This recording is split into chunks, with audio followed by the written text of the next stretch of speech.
जय हिंद साथियों, चलिए आज का मॉक टेस्ट हम चालू करते हैं। और आज के इस मॉक टेस्ट के अंदर ऑल ओवर स्टैटिक जीके है और इसके अंदर आपको 15 क्वेश्चन मैंने इस वीडियो के अंदर लिए हैं। तो प्रयास करिएगा कि 15 में से 15 आपका स्कोर बने, नहीं तो कम से कम 7 या 8 नंबर तो क्वेश्चंस जो है आपसे होने ही चाहिए। तो जरूर आप कमेंट करके बताइएगा और बताइएगा कि आपकी जो स्टडी है वो कैसी चल रही है। एक सवाल स्टार्ट करने से पहले कि पहले जो है वो अनुसूची कितनी हुआ करती थी और वर्तमान में अब कितनी है, इसका कमेंट आप कर दीजिएगा। उसके बाद आप इस क्लास को ले सकते हैं। तो चलिएगा स्टार्ट करते हैं। देखिएगा आपके लिए जो पहला प्रश्न है वो कुछ इस तरीके से, बड़ा अच्छा सवाल है कि भारत के संविधान की किस अनुसूची में दल बदल से संबंधित है, यानी कि भारत के संविधान की वो कौन सी अनुसूची है जिसके अंदर दल बदल से संबंधित कानून जो हो उसका जो प्रावधान है। बताइएगा कौन सी अनुसूची है। अनुसूची 10, ऑप्शन आपके सामने, अनुसूची 10 या अनुसूची 11 या फिर अनुसूची 8 या फिर अनुसूची 9। बताइएगा कौन सी अनुसूची है। तो देखिएगा, याद रखिए दल बदल से संबंधित जो अनुसूची है वो है आपका अनुसूची नंबर 10। क्या है, देखो द मतलब होता है 10 और 10 का मतलब हो गया अनुसूची 10। तो ये हो गया ऑप्शन नंबर जो ए है वो आपका बिल्कुल ठीक है, यानी कि अनुसूची जो 10 है वो दल बदल से संबंधित है। एक और चीज याद रखिएगा, ये जो अनुसूची नंबर 10 है यानी दल बदल से संबंधित, इसे 52वां संविधान संशोधन अधिनियम 1985 के तहत संविधान में जोड़ा गया था। ठीक है, तो अगर आपको जो पूछ लिया जाए कि अनुसूची जो 10 है वो किस संविधान संशोधन के तहत भारतीय संविधान में जोड़ी गई थी, तो 52वां संविधान संशोधन अधिनियम 1985। ठीक है, तो लिख लीजिएगा 52वां संविधान संशोधन अधिनियम 1985। क्लियर है भैया, कोई दिक्कत है किसी को? नहीं दिक्कत होगा, चलेगा। पहले सवाल का आंसर हो जाएगा आपका ए हो जाएगा। देखिएगा पहले जो अनुसूचियां हुआ करती थी वो 8 थी, लेकिन आज के यानी वर्तमान के टाइम पर कितनी है? 12। ठीक है, ये मूल संविधान में, मूल का मतलब होता है पहले वाला, तो मूल मतलब जो पहले बना था, तो मूल में 8 थी, अब वर्तमान में 12 है। तो प्रश्न है वो कुछ इस तरीके से है कि वो कौन सा अनुच्छेद उपराष्ट्रपति के निर्वाचन से संबंधित है। देखिएगा आपको आर्टिकल याद कर लीजिएगा, राष्ट्रपति या उपराष्ट्रपति या फिर संसद, ये बहुत बेसिक जो होते हैं वो अनुच्छेद होते हैं जिनको आपको याद करना है। अब ध्यान से समझिएगा, इसने पूछा है कि उपराष्ट्रपति का जो निर्वाचन होता है वो किस अनुच्छेद के तहत होता है, तो जल्दी से बताइए। देखो उपराष्ट्रपति का अगर निर्वाचन बात करेंगे तो अनुच्छेद 66 के तहत उपराष्ट्रपति का निर्वाचन से संबंधित बात जो है वो कही गई है। ठीक है, अच्छा ये बताओ उपराष्ट्रपति का पद जो है, ये पद जो है वो उपराष्ट्रपति का, लिख लीजिएगा उपराष्ट्रपति का। ठीक है, उपराष्ट्रपति का जो पद है वो कहां से लिया गया था? उपराष्ट्रपति का पद कहां से लिया गया था? ये आपके अमेरिका से लिया गया था। कहां से? ये अपने ठीक है, ये अमेरिका से लिया गया था। क्लियर है भैया, कोई दिक्कत है? अच्छा ये बताओ आर्टिकल जो 64 है, क्या ये बड़ा इंपॉर्टेंट है इसलिए मैं आपको बताता हूं। आर्टिकल जो 64 है बताइएगा वो क्या कहता है। आर्टिकल 64 ये कहता है कि जो उपराष्ट्रपति होते हैं वो राज्यसभा का पदेन सभापति होता है। क्लियर है भैया, उपराष्ट्रपति जो होते हैं वो क्या होते हैं? वो होते हैं राज्यसभा के क्या होते हैं? पदेन सभापति। राज्यसभा के पदेन सभापति। ठीक है, ये क्लियर है। अच्छा ये बताओ उपराष्ट्रपति को जो वेतन मिलता है वो किसका मिलता है बताओ? उपराष्ट्रपति का वेतन उपराष्ट्रपति पद का नहीं, राज्यसभा के पदेन सभापति होने का मिलता है। ये आपके सामने जो तीसरे नंबर का जो प्रश्न है उसको आप समझिएगा, उसको आप ट्राई करेगा, इसका आंसर क्या होगा। देखिएगा लिखा हुआ है कि भारत के संविधान को बनाने वाली संविधान सभा में कितनी महिला सदस्य थी? बताओ जल्दी से। 15 थी। कितनी थी? 15। तो राइट आंसर क्या हो जाएगा? विकल्प जो डी है वो ठीक हो जाएगा। अच्छा ये बताइए संविधान सभा का गठन कब हुआ था? बताओ जरा, बताओ। संविधान सभा का गठन 6 दिसंबर 1946 को, याद रखिएगा 6 दिसंबर 1946 को क्या हुआ था? संविधान सभा का क्या हुआ था? गठन हुआ था। क्लियर है भैया, 6 दिसंबर 1946 को क्या हुआ था? संविधान सभा का गठन होता है। अच्छा संविधान सभा का विचार पहली बार बताओ, संविधान सभा का जो विचार था 1934 में पहली बार जो वो किसने प्रस्तावित किया था? बताओ जल्दी से बताओ। संविधान सभा का विचार 1934 में पहली बार किसने प्रस्तावित किया था? तो वो थे M.N. रॉय। कौन थे? M.N. रॉय। ठीक है, ये भी याद रखिएगा, यानी 1934 में संविधान सभा का जो विचार था वो पहली बार किसने प्रस्तावित किया था? M.N. रॉय ने। ठीक है, वो किसने? M.N. रॉय ने संविधान सभा का विचार। लिख लीजिएगा, ये सवाल आया हुआ था। संविधान सभा का विचार। ठीक है भैया, तो संविधान सभा का विचार पहली बार 1934 में किसने जो है प्रस्तावित किया था? 1934 में एम एन रॉय ने। क्लियर है? क्या कहता है 4 नंबर का सवाल कि भारत के संविधान को वर्ष डैश में संविधान सभा के द्वारा अपनाया गया था। बताओ भारत का जो संविधान है वो किस वर्ष में जो है संविधान सभा के द्वारा अपनाया गया था। देखो 2 वर्ड आपको याद रखना, कभी भी अगर आ जाए कि भारत का जो संविधान है वो संविधान सभा के द्वारा कब पारित किया गया था या अपनाया गया था, तो बात एक ही, उत्तर एक ही होगा। ठीक है, तो वो कब पारित किया गया था या कब अपनाया गया था संविधान सभा के द्वारा? तो 26 नवंबर 1949 में। कब? 26 नवंबर, याद रखिए बी वाला आंसर है। कब? 26 नवंबर 1949 के अंदर संविधान सभा के द्वारा भारत का संविधान जो अपनाया गया था, पारित किया गया था। क्लियर है भैया? अच्छा ये बताओ संविधान लागू कब हुआ था? बताओ जल्दी से, संविधान लागू कब हुआ था? बताओ जल्दी से। संविधान लागू की अगर आपसे डेट पूछ लिया जाए कि भारतीय संविधान लागू कब हुआ था, तो ये डेट आपको पता होगा 26 जनवरी 1950 को। कब हुआ था? 26 जनवरी 1950 को। क्लियर है? कोई दिक्कत नहीं होगा। अच्छा ये बताइए आप मुझे, संविधान बनाने में समय कितना लगा था? ये सवाल आया हुआ है। बताओ अगर मैं समय पूछ लेता हूं, संविधान बनाने में जो समय लगा था वो कितना लगा था? तो 2, 11, 18। कितना? ये याद है ना? 2 साल 11 महीने 18 दिन। ठीक है भैया? ठीक है, इसीलिए हम इसे पढ़ते हैं 2, 11, 18। अच्छा ये बताइएगा हमारा जो मूल संविधान था, मूल संविधान में कितने भाग थे? बताओ जल्दी से। मूल संविधान में अगर हम बात करते हैं, मूल संविधान में जो भाग थे वो कितने थे? बताओ जल्दी से। वो थे 22। अच्छा आज की डेट में कितने हैं वो आप मुझे कमेंट में बताना, मैं नहीं बताऊंगा। पहले कितनी अनुसूचियां थी? 8 अनुसूचियां थी। पहले कितनी थी मूल संविधान में? 8 अनुसूचियां थी। अनुच्छेद कितने थे? 395 अनुच्छेद थे। ठीक है, तो आर्टिकल जो है वो कितने थे मूल संविधान में? 395। क्लियर है? कोई दिक्कत नहीं होगा। चलिए कांग्रेस ने, ठीक है, कांग्रेस ने संविधान सभा की मांग कब की थी? बताओ जल्दी से। वो की थी 1934 में। कब की थी? 1934 में। ठीक है, चलेगा। भारत का पूर्वी तट जो है वो कहा जाता है, जैसे आप देख रहे होंगे यहाँ पर, अगर मैं ये नक्शा मैं बना देता हूं, ठीक है, ये अपना अंडमान निकोबार हो जाएगी, ये बंगाल की खाड़ी हो जाएगी, ये भारत का एक नक्शा बन गया। ऐसे समझिए, मानी दक्षिण भारत का।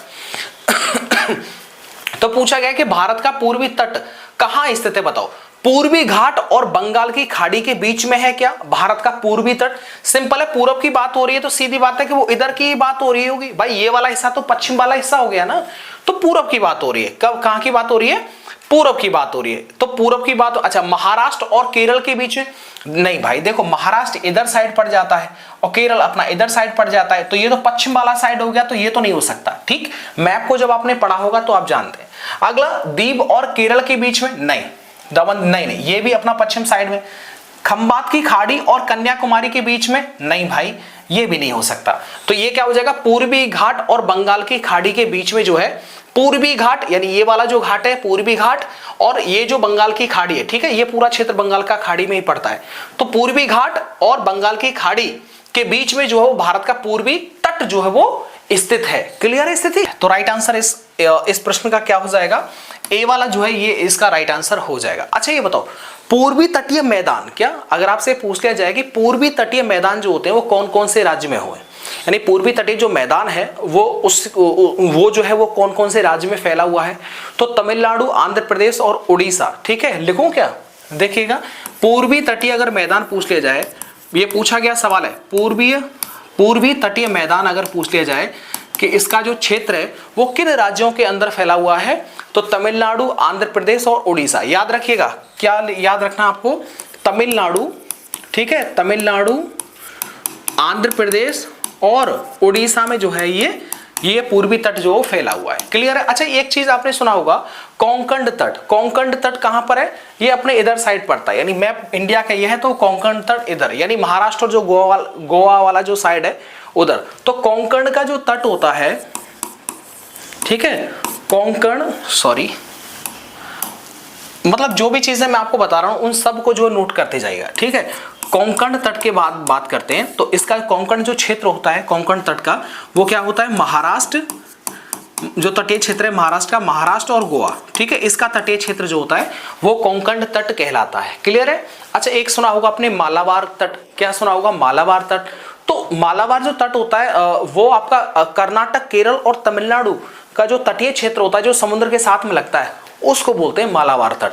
तो मालाबार तट के अंदर आने वाले जो राज्य हैं जिनके अंदर ये मालाबार तट जो है वो क्षेत्र पड़ता है, तो उसके बारे में भी आपसे पूछा जा सकता है, मालाबार तट के बारे में। तो मालाबार जो तट है वो भारतीय राज्यों में कौन से राज्य के अंदर इसकी जो सीमा है वो फैली हुई है?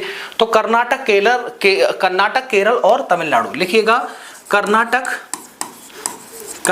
केरल और तमिलनाडु। ठीक है भैया, कोई दिक्कत है किसी को? नहीं दिक्कत होगा, ये सब आप नोट कर लीजिएगा। अगला सवाल देखिएगा, छठवां सवाल क्या कह रहा है कि भारत का कौन सा संघ राज्य क्षेत्र बंगाल की खाड़ी में स्थित है? बताओ इन चार विकल्पों में से वो कौन सा संघ राज्य क्षेत्र है जो बंगाल की खाड़ी में स्थित है? यानी कि भारत का नक्शा, साउथ इंडिया का नक्शा ये वाला, तो बंगाल की खाड़ी वाला ये हिस्सा। तो यानी इस क्षेत्र में जो है इन चार जो संघ राज्य क्षेत्र है, ठीक है, जो केंद्र शासित प्रदेश है उनके अंदर वो वाला एरिया पड़ता है। ठीक है, चलो बताओ जल्दी से, चार विकल्प को पढ़िएगा। अब मैंने आपको मोटा मोटा आइडिया आपको दे दिया है, तो बताओ जल्दी से कौन सा क्षेत्र पड़ता है बंगाल की खाड़ी की तरफ?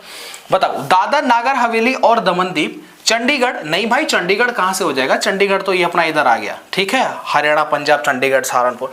लक्षद्वीप समूह, अंडमान निकोबार। नहीं, लक्षद्वीप समूह तो अलग हो जाएगा, वो बहुत दूर चला जाएगा। अंडमान निकोबार द्वीप समूह, दादर नागर हवेली, ये नहीं, ये कहां से आ जाएगा? नहीं, ये भी नहीं होगा, आप मैप उठा के देख लीजिएगा। तो राइट आंसर क्या होगा? अंडमान और निकोबार जो द्वीप समूह है। अरे सिंपल है, ये साउथ इंडिया का नक्शा है, ये बंगाल की खाड़ी है और यहां पर, ठीक है, यहां पर ये सीधी बात है बंगाल की खाड़ी के क्षेत्र में ही आ रहे हैं।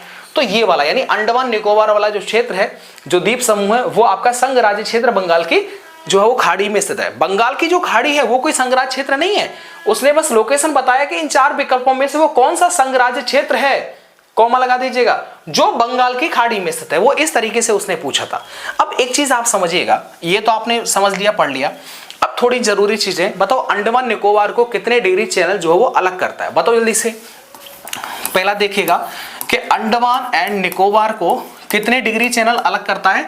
10 डिग्री जो चैनल है वो अंडमान निकोबार को क्या करता है? अलग करने का काम करता है। क्लियर है? कोई दिक्कत है किसी को? नहीं। अच्छा ये बताओ, अगर पुराने हिसाब से पूछी जाए तो अंडमान निकोबार की राजधानी अगर आपसे पूछ ली जाए तो वो क्या है? Port Blair. क्या है? Port Blair. अच्छा ये बताइए लेटेस्ट इसका नाम क्या है? आगे देखिए अगला सवाल। जो पोर्ट ब्लेयर है वो आपको पता है दक्षिणी अंडमान में पड़ती है।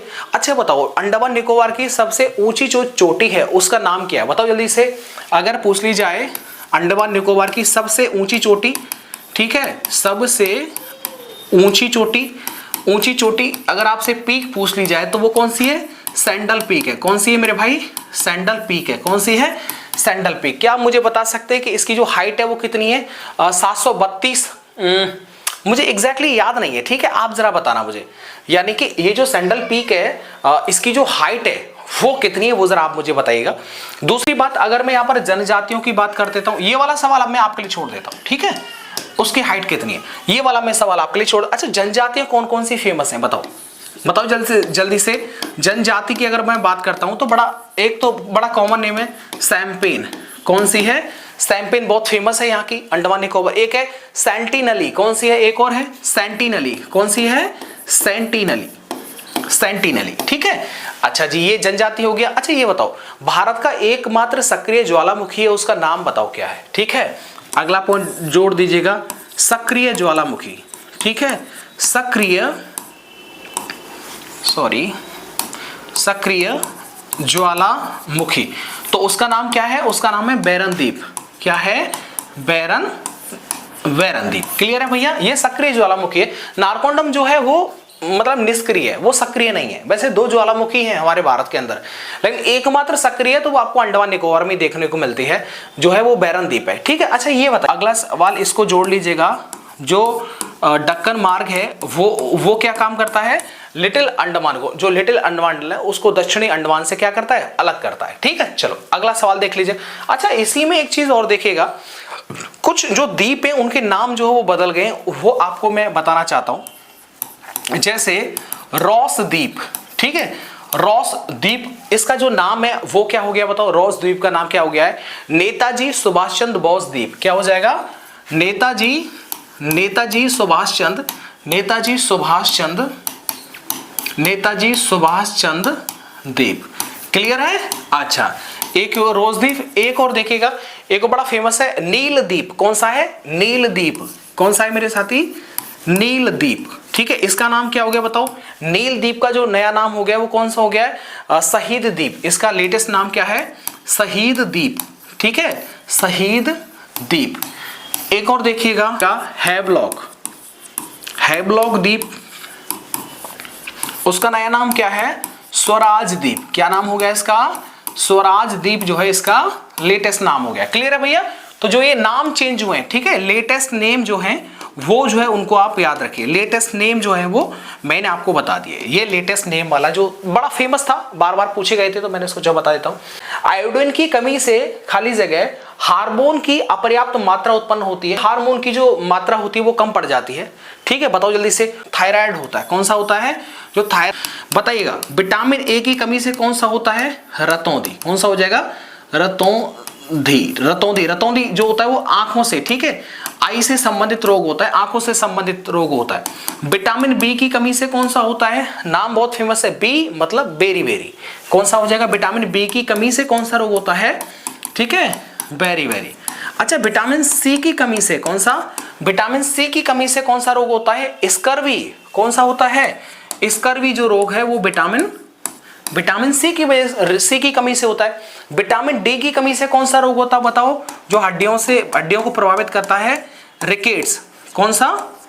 रिकेट्स। ठीक है भैया, याद हो जाएगा, कोई दिक्कत नहीं होगा। अच्छा बताओ, जैसे हड्डियां होती हैं दांतों में, जो हड्डी जो सड़ रही है, गल रही है, या फिर दांतों में सड़न है, तो वो किसकी वजह से होता है? वो कैल्शियम की वजह से होता है। ठीक है, चलो इसे लिखो मत, ये इंपॉर्टेंट था जो मैंने आपको बता दिया। पर का सवाल है वो क्या है कि जो वृद्ध व्यक्ति होते हैं, बूढ़े बड़े बुजुर्ग लोग होते हैं, उनमें मोतियाबिंद हो जाने का मतलब हो जाने पर क्या होता है? 4 विकल्प दे रखे हैं, यानी मोतियाबिंद हो जाएगा तो फिर क्या हो जाता है बताओ? सिंपल सी बात है, बताओ। वृद्धावस्था में व्यक्तियों की क्रिस्टलीय लेंस जो होता है वो धुंधला हो जाता है।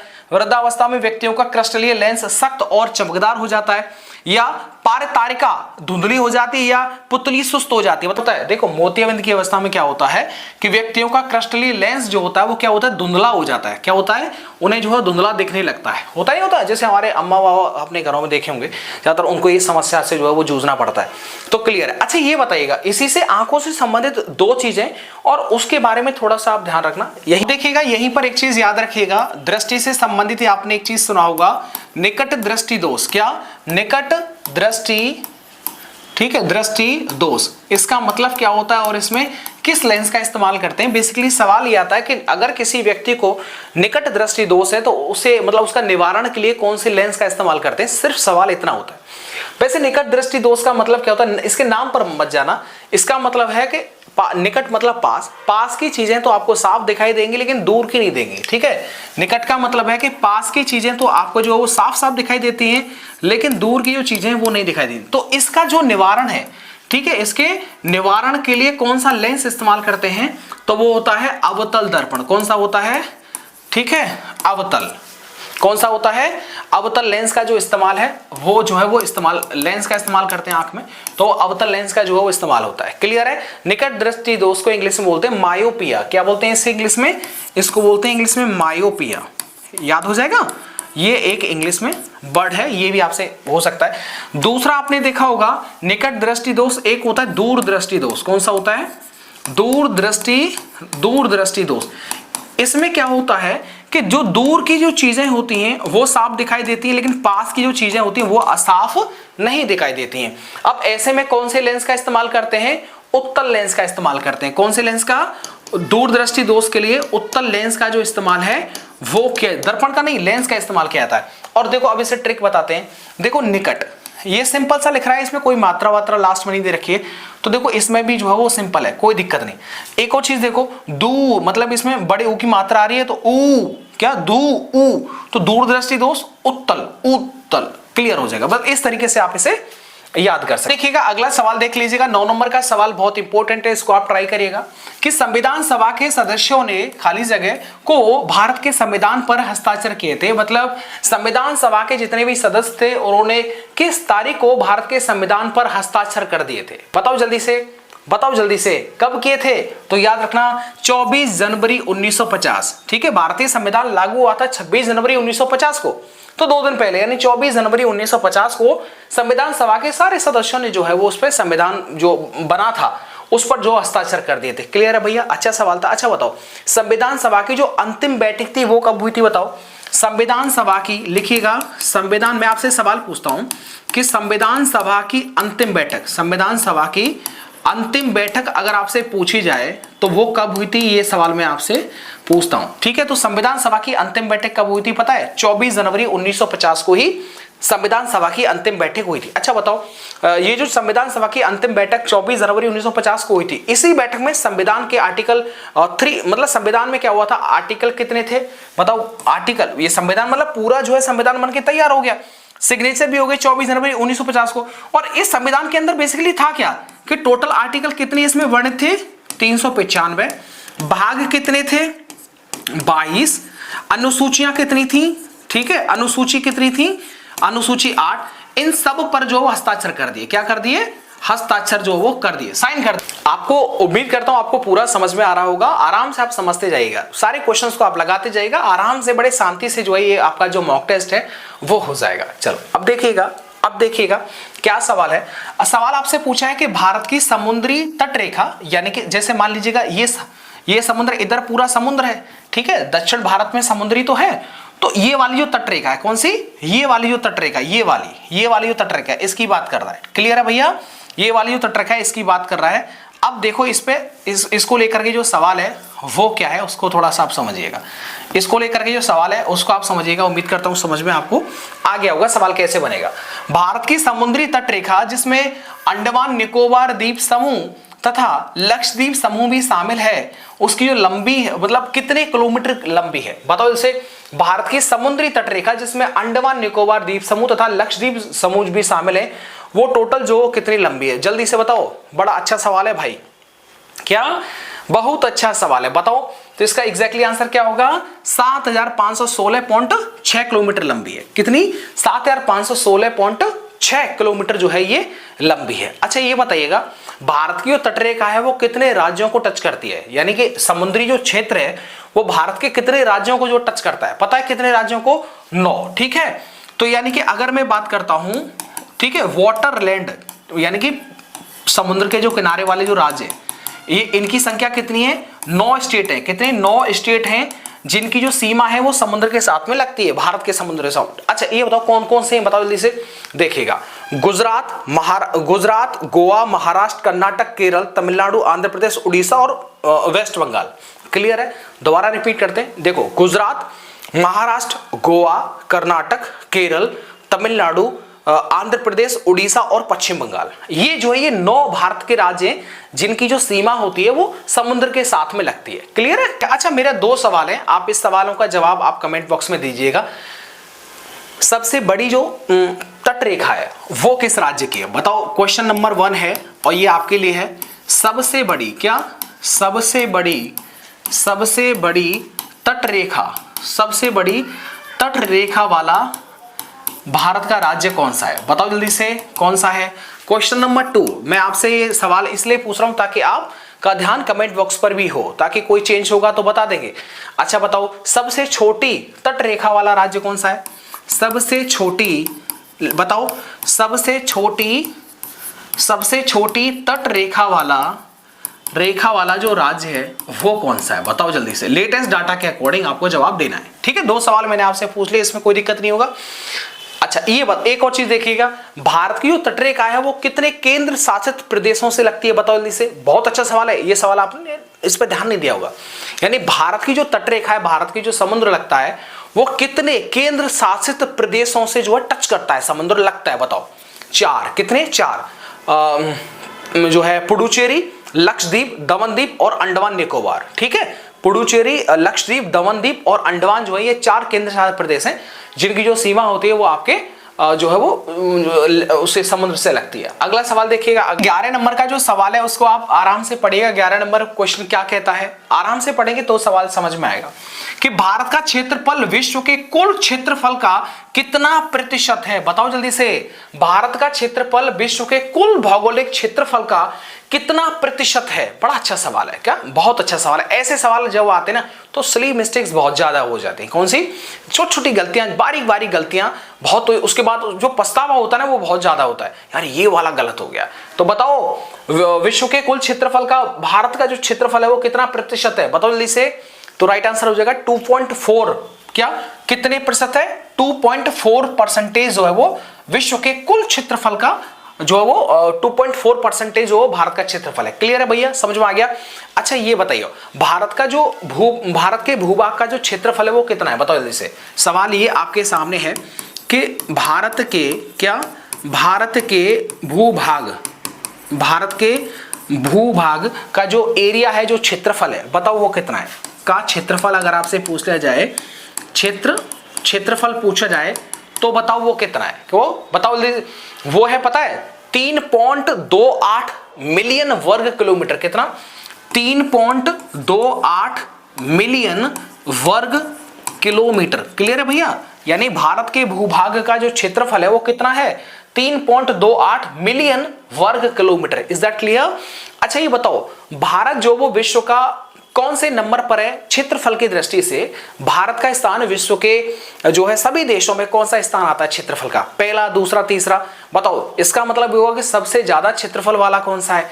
तो देखो भारत का जो स्थान आता है ना वो 7वें नंबर पर आता है। कौन से? 7वें नंबर पर जो है, 7वां जो नंबर है वो मिलता है। ठीक है, यानी कि इससे पहले जो है ना 6 देश और हैं जिनकी जो जमीन है वो भारत की जमीन से ज्यादा है। तो सबसे ज्यादा जो क्षेत्रफल वाला देश है, बताओ वो कौन सा है? मैं इसमें से सवाल बना था इसलिए बताता हूं। देखिएगा, क्षेत्रफल की मैं बात कर देता हूं। क्षेत्रफल थोड़ा सा समझ लीजिएगा। क्षेत्रफल में सबसे ज्यादा तो पहला जो फर्स्ट स्थान रखता है वो क्या रखता है, बताओ? वो रखता है आपका रूस। ठीक है, रूस हो गया। फिर दूसरी साइड आओ, सेकंड यानी क्षेत्रफल में दूसरा सबसे बड़ा जो देश है वो कौन सा है? वो आपका कनाडा। वो कौन सा है? कनाडा। थर्ड नंबर पर जो आता है वो क्या है? आपका चीन है। कौन सा है? चीन। अच्छा, फोर्थ नंबर पर जो आता है वो कौन सा है? यूएसए। कौन सा है? यूएसए। क्लियर है भैया? अच्छा, 5वें नंबर पर जो देश आता है वो कौन सा है? इधर यूएसए हो गया। 5वें नंबर पर अगर जो बात करते हैं वो कौन सा आता है? ब्राजील। कौन सा आता है बताओ जल्दी से? 5वें नंबर पर आता है ब्राजील। कौन सा आता है? ब्राजील। 6वें नंबर पर कौन सा है? ऑस्ट्रेलिया। क्या है? ऑस्ट्रेलिया। मैं ये क्यों बता रहा हूं, बताऊंगा आपको। और 7वें नंबर पर कौन सा आता है? अपना प्यारा भारत। क्या?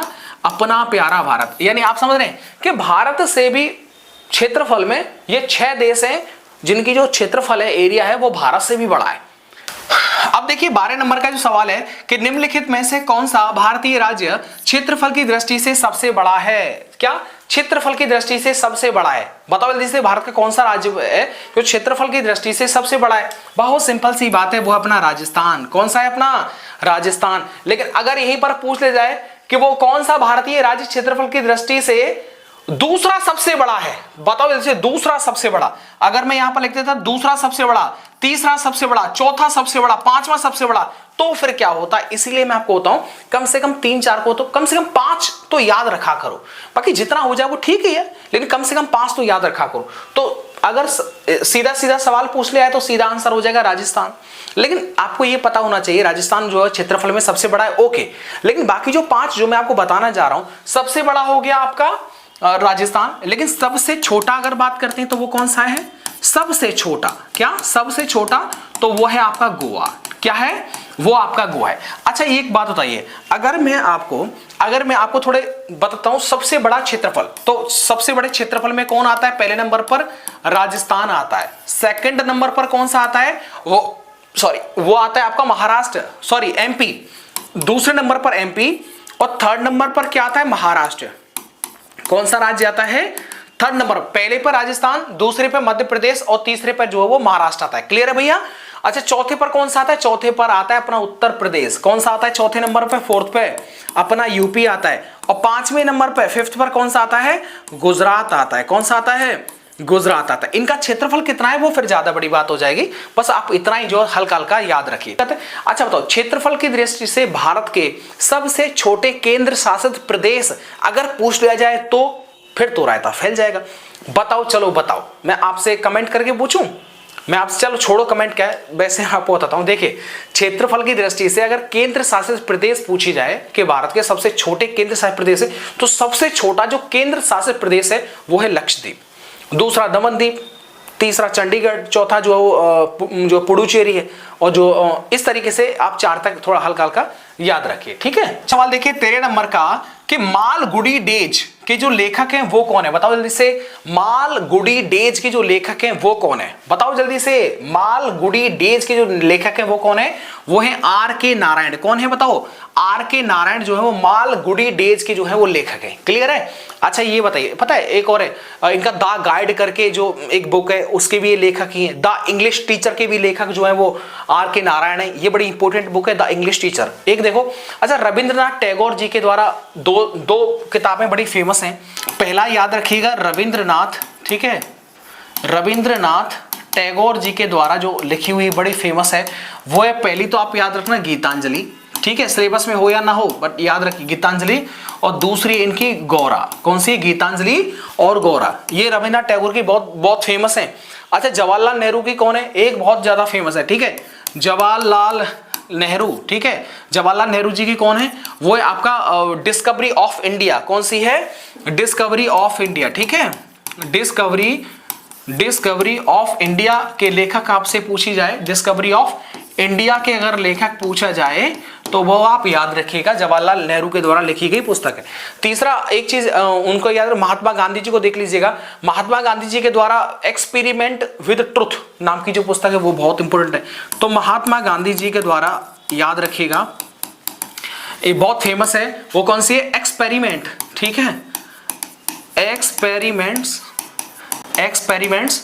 विद, ठीक है, ट्रुथ, जो ये पुस्तक है ये बहुत जो वो बड़ी फेमस है। अगला एक होता है गीता रहस्य। बताइए गीता रहस्य किसके द्वारा लिखी गई है, वो है बाल गंगाधर तिलक। कौन सी है, बाल गंगाधर तिलक, ये बहुत फेमस है। बाल गंगाधर तिलक जी के द्वारा जो फेमस है वो है कौन सी है, वो है गीता रहस्य। कौन सी मेरे साथी, गीता रहस्य, ठीक है। अच्छा एक चीज और देख लीजिएगा इसी में, एक चीज और समझ लीजिएगा इसी में, एक आपने सुना होगा मुंशी प्रेमचंद, इनकी बहुत ज्यादा फेमस है, लिख लीजिएगा मुंशी प्रेमचंद। क्या, मुंशी प्रेमचंद जी के द्वारा जो किताबें लिखी गई हैं वो कौन सी, मुंशी प्रेमचंद जी के द्वारा देखो गोदान गबन, लिख लीजिएगा, ये अच्छी किताबें हैं, गोदान गबन, ठीक है, कर्म भूमि, गोदान गबन, कर्म भूमि, रंग भूमि, ठीक है, गोदान गबन, कर्म भूमि, रंग भूमि, प्रतिज्ञा, सेवा सदन, लिख लीजिएगा, अच्छी किताबें हैं, ठीक है, ये हर विद्यार्थी को याद होती हैं। प्रतिज्ञा, सेवा सदन, ये जो पुस्तक है सेवा सदन पिछली बार यूपी पुलिस में पूछी गई थी। अब देखिएगा 14 नंबर का जो सवाल है कि फसल उत्पादन के लिए पौधों और मृदा विज्ञान के अनुप्रयोगों को के नाम से जाना जाता है। बताओ जैसे फसल उत्पादन के लिए पौधे और जो मृदा मिट्टी होती है, मृदा विज्ञान के जो प्रयोग होते हैं उनको किस नाम से जाना जाता है। तो 4 ऑप्शन है, बताओ, एग्रोस्टोलॉजी या एग्रोनॉमी या ब्रायोलॉजी या एनाटॉमी। बताओ जल्दी से वो कौन सी विज्ञान है जिसके अंदर पौधे और मृदा के बारे में जो है वो अध्ययन किया जाता है। तो वो आपकी पता है वो कौन सी, कृषि विज्ञान कहते हैं। कृषि विज्ञान को बोलते हैं इंग्लिश में एग्रोनॉमी। क्या बोलते हैं इंग्लिश में, एग्रोनॉमी का मतलब ही क्या होता है, कृषि विज्ञान। क्या होता है, कृषि विज्ञान, ठीक है, विज्ञान भी आपको पढ़ाएंगे, कृषि विज्ञान। अच्छा एनाटॉमी जो होती है ये क्या काम करती है, एनाटॉमी जो होता है ना ये शरीर या फिर शरीर के अंगों की जो संरचना होती है उसका अध्ययन करती है, ठीक है, यानी शरीर, ठीक है, शरीर की संरचना, शरीर की संरचना का जो है अध्ययन जो होता है वो इस विज्ञान में होता है, एनाटॉमी में, ठीक है, वो किस में होता है, एनाटॉमी में होता है। एक मतलब घास से संबंधित जो अध्ययन होता है, घास, ठीक है, तिनके वाली जो घास होती है उससे संबंधित जो अध्ययन होता है वो किस विज्ञान में बोलते हैं? वो एग्रोस्टोलॉजी में होता है। किस में होता है? एग्रोस्टोलॉजी में। ये इसमें क्या होता है? घास से संबंधित जो अध्ययन होता है वो होता है। अच्छा, ब्रायोलॉजी जो होती है उसमें क्या होता है? ये कमेंट में मैं आपके लिए छोड़ देता हूं। देखिएगा किस अनुच्छेद में यह प्रावधान किया गया है कि राज्यपाल जो होते हैं वो मुख्यमंत्री की नियुक्ति करता है और बाद में मुख्यमंत्री जो होते हैं वो राज्यपाल से मंत्रियों की नियुक्ति की अनुशंसा करते हैं। यह किस अनुच्छेद में कहा गया है? समझ रहे हो आप मुझे? यानी प्रश्न को समझिएगा कि राज्यपाल जो होता है वो मुख्यमंत्री की नियुक्ति करता है और उसके बाद में मुख्यमंत्री जो होता है वो राज्यपाल से मंत्रियों की नियुक्ति की अनुशंसा करता है। वो किस अनुच्छेद में कहा ये जो बात है वो वर्णित है? जल्दी से बताओ, अब तो फंस गया मामला। ये है आर्टिकल 164। कौन सा है? आर्टिकल 164 में जो है ये बात कही गई है। क्लियर है भैया? अच्छा ये बताओ, राज्यपाल के द्वारा बहुत इंपॉर्टेंट जो नियुक्ति है, जैसे राज्य निर्वाचन आयोग है, बताऊं? चलो देखो, राज्य निर्वाचन जो आयोग होता है, राज्य निर्वाचन आयोग का जो अध्यक्ष होता है आयोग, ठीक है, इसका भी जो नियुक्ति करता है वो राज्यपाल करता है। अच्छा, राज्य निर्वाचन आयोग आता किस आर्टिकल में?